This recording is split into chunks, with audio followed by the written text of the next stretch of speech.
നമ്മൾ ആദ്യം ഒരു സിനിമ പ്ലാൻ ചെയ്യുമ്പം, ഇപ്പം ആട് പോലത്തെ ഒരു സിനിമ ആട് 1 പ്ലാൻ ചെയ്യുമ്പം, ഇപ്പോൾ ജയസൂര്യയുണ്ട്, വിനായകനുണ്ട്, പക്ഷേ നമ്മൾ ആദ്യം ഫിക്സ് ചെയ്യുന്ന ഇതിൻ്റെ ഒരു ബജറ്റാണ്.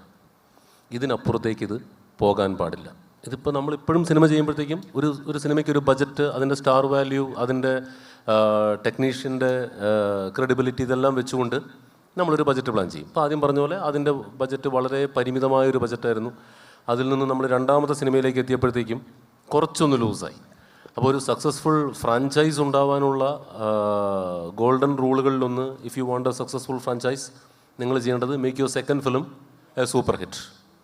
അപ്പോൾ ആ സാധനം ആട് 2ൻ്റെ കാര്യത്തിൽ സംഭവിച്ചതുകൊണ്ട് ആട് 3 അല്പം കൂടി അല്ല, ഒരുപാട് വലിയ സിനിമയായിട്ടാണ് വരുന്നത്.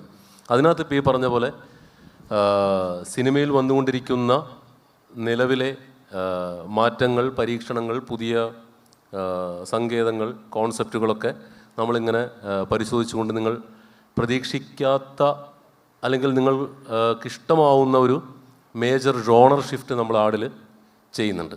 അതെന്താണെന്നുള്ളത് ഇപ്പോൾ ഞാൻ പറയുന്നില്ല, പക്ഷേ അതിനൊരു വലിയ ബജറ്റും കാര്യങ്ങളുമൊക്കെ വേണ്ടി വരും.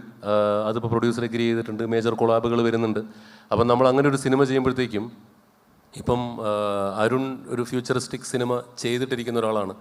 അപ്പോൾ എൻ്റെ ഈ ആട് 3 കഴിഞ്ഞാലേ എനിക്ക് ശരിക്കും പറഞ്ഞിട്ടുണ്ടെങ്കിൽ ഇപ്പോൾ ഈ പറയുന്ന സാധ്യമായ ടെക്നോളജികളെല്ലാം ഉപയോഗിച്ചുകൊണ്ട് നമ്മൾ ചെയ്യാൻ പോകുന്നൊരു ഫ്യൂച്ചറിസ്റ്റിക് അല്ലെങ്കിൽ ആ പേഴ്സ്പെക്റ്റീവിലുള്ളൊരു സിനിമയാണ് ആട് 3. അപ്പോൾ എന്തുകൊണ്ട് അങ്ങനെ ചെയ്യുന്നു എന്ന് ചോദിച്ചിട്ടുണ്ടെങ്കിൽ, ഇപ്പോഴത്തെ കാഴ്ചകൾക്ക് പ്രേക്ഷകർ ഡിമാൻഡ് ചെയ്യുന്ന, ഇപ്പോൾ മില്ലേനിയൽസ് ആയാലും ജെൻസി ആയാലും ജെൻ ആൽഫ ആയാലും ആളുകളുടെ കാഴ്ചാശീലങ്ങൾ മാറിയിട്ടുണ്ട്. നമുക്ക് everybody has A second screen.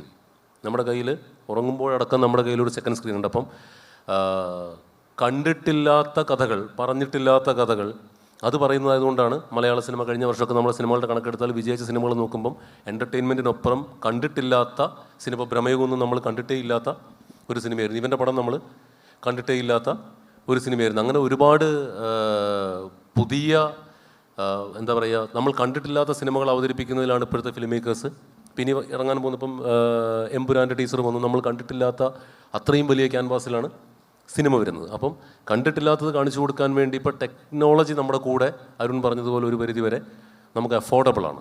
അപ്പോൾ അതിൻ്റെ സാധ്യതകൾ ഉപയോഗിച്ചുകൊണ്ട് നമ്മൾ ആട് 3യിലേക്ക് കടക്കുകയാണ്. അപ്പം എവിടെയോ തുടങ്ങിയ ഒരു പാവം വടംവലിക്കാർ ആട് 3 എത്തുമ്പോഴത്തേക്കും അവരുടെ പോക്കും യാത്രകളും എങ്ങോട്ടാണെന്നുള്ളത് it's going to be a surprise for all of U.